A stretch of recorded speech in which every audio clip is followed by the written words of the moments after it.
श्री स्वामी समर्थ. तुम्हा सर्वांचे आपल्या यूट्यूब चॅनलवरती मी अगदी मनापासून स्वागत करते. तुमच्या मनातील सर्व चांगल्या इच्छा स्वामी महाराज पूर्ण करोत हीच स्वामींच्या चरणी प्रार्थना करते आणि आजच्या व्हिडिओला सुरुवात करते. आजच्या व्हिडिओमध्ये आपण पाहणार आहोत ते म्हणजे मार्गशीर्ष महिन्यामध्ये 21 दिवस आपल्याला एक दिवा लावायचा आहे. मार्गशीर्ष महिन्याला श्रावण महिन्या इतकेच पवित्र मानले जाते, त्याचप्रमाणे श्रावणा इतकेच या महिन्याला सुद्धा महत्त्व आहे. मार्गशीर्ष महिन्यातील जे गुरुवार आहेत तर त्यांना अनन्यसाधारण महत्त्व दिले गेलेले आहे. मार्गशीर्ष गुरुवारी श्री महालक्ष्मी व्रत केले जाते आणि हे व्रत खास करून लक्ष्मी प्राप्ती व ऐश्वर्य प्राप्तीसाठी केले जाते. आपल्या जीवनामध्ये सुख, सौख्य, समाधान, धनवैभव, संपत्ती आणि ऐश्वर्य यामध्ये वाढ व्हावी, त्याचप्रमाणे आपल्याला मिळालेले वैभव जे आहे तर ते अखंड राहावे म्हणून घरोघरी हे व्रत केले जाते.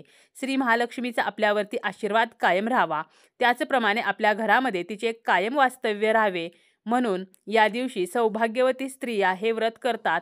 त्याचप्रमाणे कुमारिका, पुरुष, विधवा सुद्धा हे व्रत करू शकतात.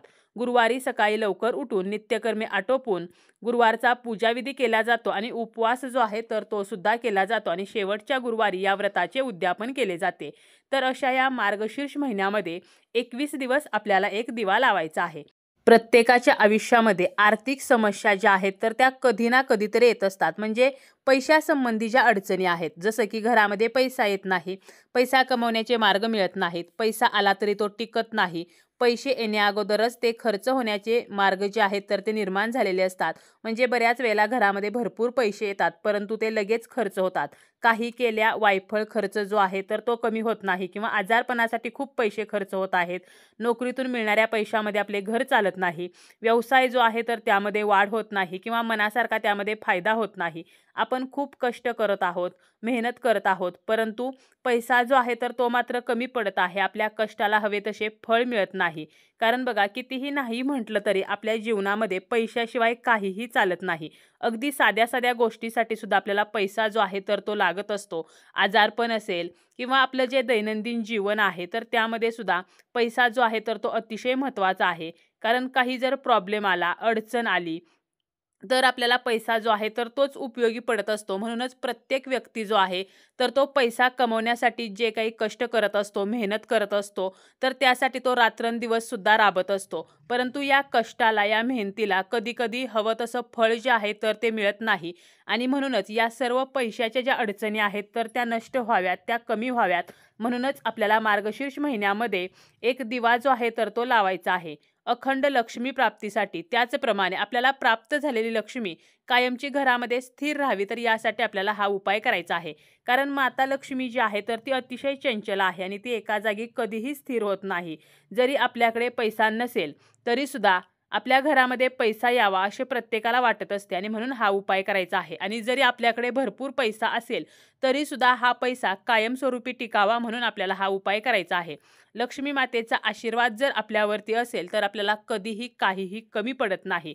आता हा उपाय जो आपल्याला करायचा आहे, आपण व्रत केलं किंवा उपवास केला तरी हा उपाय आपण करू शकतो आणि जरी आपण काही कारणाने व्रत, उपवास करत नसलो तरी सुद्धा हा उपाय आपण करू शकतो.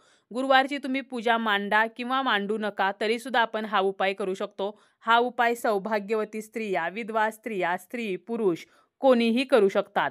आता या मार्गशीर्ष महिन्यामध्ये आपल्याला हा उपाय करायचा आहे कारण हा महिना अत्यंत पवित्र आहे. त्याचप्रमाणे माता लक्ष्मीला प्रसन्न करून घेण्यासाठी अतिशय प्रभावी असा हा महिना आहे. या महिन्यामध्ये आपण पूजा करत असतो, उपासना करत असतो, महालक्ष्मीच्या काही सेवा आहेत तर त्या करत असतो.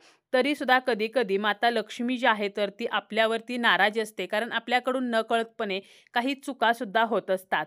आता माता लक्ष्मी जी आहे तर ती आपल्यावरती नाराज होऊ नये, तिचा वरदहस्त आपल्यावरती कायम राहावा आणि म्हणून आपल्याला हा जो उपाय आहे तर तो करायचा आहे. आता बघा, स्वतः माता लक्ष्मीने सांगितलेलं आहे की मार्गशीर्ष महिन्यामध्ये जो कोणी लक्ष्मी व्रत करेल त्याच्यावरती माझा वरदहस्त राहील. परंतु काही कारणाने काही व्यक्तींना लक्ष्मी व्रत करणे जे आहे तर ते शक्य होत नाही. तर अशा व्यक्तींनी जरी हा उपाय केला तरी चालेल. या उपायासाठी आपल्याला मातीचाच दिवा घ्यायचा आहे कारण मातीचा दिवा हा शुभ असतो. मातीचा दिवा घ्या, मातीची पंती घ्या, छोटा दिवा घ्या किंवा तुम्ही मोठा दिवा घेतला तरी चालेल. परंतु मातीचा दिवा घेणे शक्यच नसेल तर तुम्ही धातूचा, जसं की पितळेचा, तांब्याचा दिवा घेऊ शकता. चांदीचा दिवासुद्धा तुम्ही वापरू शकता, कारण चांदीचा दिवा जो आहे तर तो माता लक्ष्मीला प्रिय आहे, म्हणजे चांदी ही माता लक्ष्मीला प्रिय आहे. त्यामुळे चांदीचा दिवा जर तुमच्याकडे असेल, चांदीचं निरंजन असेल, तर ते सुद्धा तुम्ही घेऊ शकता. आता दिव्यामध्ये जी वात आपल्याला घ्यायची आहे तर ती कलाव्याची, म्हणजे आपण जो हातामध्ये धागा बांधतो किंवा आपण बघा मंगल कलशाला जो धागा बांधतो, ज्याला आपण रक्षासूत्राचा धागा म्हणतो, तर या धाग्याची वात आपल्याला करून घ्यायची आहे, कारण कलाव्याचा धागा सुद्धा अतिशय शुभ मानला जातो. परंतु जर आपल्याकडे कलाव्याचा धागा नसेल तर आपल्याकडे जो धागा आहे तर तो घेऊन तुम्ही त्याला कुंकू आणि हळद लावून लाल आणि पिवळा करून घेऊ शकता. आता कलाव्याचा धागाच आपण का वापरायचा, तर आपण हा उपाय आर्थिक अडचणी कमी होण्यासाठी करत आहोत आणि कलाव्याचा धागा जो आहे तर तो आर्थिक अडचणी दूर व्हाव्यात, तर यासाठी आपल्याला मदत करत असतो. आणि दिव्यामध्ये तुपाचाच वापर करायचा आहे. आता दिवा जो आहे तर तो घराच्या ईशान्य कोपऱ्यात आपल्याला लावायचा आहे. आपलं देवघर जे आहे तर ते ईशान्य कोपऱ्यामध्ये असतं, त्याच ठिकाणी हा दिवा जो आहे तर तो लावायचा आहे. जरी तुम्ही तेलाचा दिवा लावत असाल तरी सुद्धा 21 दिवस तुम्ही असा एक तुपाचा दिवा सुद्धा लावू शकता. आता वातीचं जे तोंड आहे तर ते उत्तर दिशेला करायचं आहे, कारण उत्तर दिशा जी आहे तर ती कुबेरांची दिशा आहे. कुबेर हे उत्तर दिशेचे स्वामी आहेत, म्हणून आपल्याला उत्तरेलाच वातीचं तोंड करायचं आहे. चुकूनही दक्षिण दिशेला हे तोंड होणार नाही याची काळजी आपल्याला घ्यायची आहे. आणि हा दिवा आपल्याला दररोज तिन्ही सांजेला लावायचा आहे, म्हणजे संध्याकाळची माता लक्ष्मी घरात येण्याची वेळ, ज्याला आपण तिन्ही सांज म्हणतो, या वेळेला लावायचा आहे. आता यासाठी आपल्याला एक प्लेट घ्यायची आहे. त्या प्लेटमध्ये थोडेसे तांदूळ किंवा फुलांच्या पाकळ्या ठेवायच्या आहेत. त्यावरती आपल्याला हा दिवा जो आहे तर तो ठेवायचा आहे. जरी तुम्ही त्या प्लेटमध्ये तांदूळ किंवा फुलांच्या पाकळ्या नाही ठेवल्या, फक्त प्लेटमध्ये दिवा ठेवला तरी सुद्धा चालेल. आणि जरी तुम्ही तांदूळ ठेवत असाल तरी ते तांदूळ दररोज बदलण्याची तुम्हाला गरज नाही. यानंतर हा दिवा जो आहे सांगितल्याप्रमाणे त्यामध्ये तुपाचा वापर करायचा आहे, कलाव्याची वात वापरायची आहे आणि मातीचा दिवा घ्यायचा आहे. हा दिवा आपल्याला प्रज्वलित करण्याअगोदर दिव्यामध्ये आपल्याला काही वस्तू टाकायच्या आहेत. आपल्याला 2 फूल असलेल्या लवंगा घ्यायच्या आहेत, एक हिरवी वेलची घ्यायची आहे आणि आपल्याला एक कापूर जो आहे तर तो घ्यायचा आहे. हे सर्व साहित्य आपल्याला उजव्या हातामध्ये घ्यायचं आहे. यानंतर आपल्याला एक वेळेला श्रीसूक्तम म्हणायचं आहे, एक वेळेला महालक्ष्मी अष्टकम म्हणायचं आहे.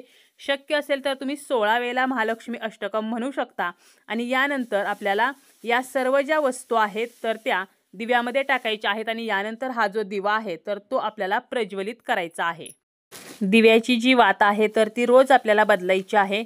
त्याचप्रमाणे बदललेली वात असेल आणि दररोज आपण दिव्यामध्ये जी लवंग वेलची टाकलेली आहे तर हे सर्व आपल्याला एका डबीमध्ये 21 दिवस साठवून ठेवायचं आहे. रोज दिव्यामध्ये नवीन लवंग नवीन वेलची टाकायची आहे. लवंग ह्या फूल असलेल्या अखंड असाव्यात. त्याचप्रमाणे तुम्ही दररोज माता लक्ष्मीची मूर्ती असेल, फोटो असेल तर त्याला सुद्धा दररोज एक लवंग जी आहे तर ती अर्पण करायची आहे. आणि ह्या ज्या लवंग आहेत तर त्या वापरलेल्या नसाव्यात, नवीनच असाव्यात. त्याचप्रमाणे आपल्याला काय करायचं आहे, माता लक्ष्मीला आपण ज्या लवंगा अर्पण करत आहोत तर दररोज एक लवंग अशा प्रकारे 21 दिवसाच्या 21 लवंगा ज्या आहेत तर त्यासुद्धा एका बाजूला एका डबीमध्ये ठेवायच्या आहेत. आणि 21 दिवस पूर्ण झाल्यानंतर ज्या माता लक्ष्मीला अर्पण केलेल्या लवंगा आहेत तर त्या एका लाल कपड्यामध्ये बांधायच्या आहेत. आणि आपल्याला माता लक्ष्मीच्या मंदिरामध्ये जाऊन या लवंगा ज्या आहेत तर त्या माता लक्ष्मीच्या चरणाजवळ त्या लाल कपड्यासह आपल्याला अर्पण करायच्या आहेत. आणि प्रार्थना करायची आहे की माझ्या घरी धनवैभव ऐश्वर्य येऊ द्या, आमची भरभराट होऊ द्या. त्याचप्रमाणे आपली आर्थिक समस्या माता लक्ष्मीला सांगायची आहे. आणि यानंतर आपण ज्या लवंगा अर्पण केलेल्या आहेत तर ती जी पोटली आहे तर ती उचलायची आहे, घरी घेऊन यायचं आहे आणि आपल्या तिजोरीमध्ये ही पोटली ठेवायची आहे.